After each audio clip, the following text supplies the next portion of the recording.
Hi, Brenda here at Pro Age Medical. I'm here with Crystal and we're going to do a little jawline contouring.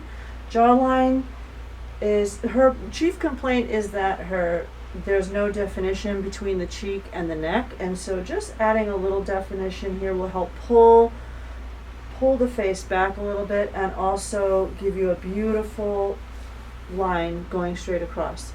I'm using Radiesse. I love Radiesse for this procedure because it's a more robust product, so it will actually show more as far as filling in this little segment here.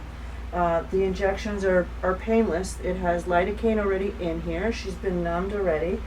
And we're just going to start with small injections. You ready, Crystal? Mm-hmm.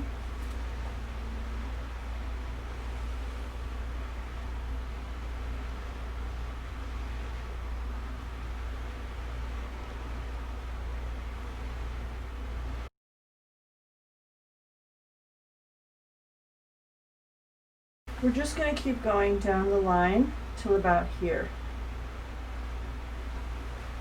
Then we may add some here so that it sort of follows the same one smooth line.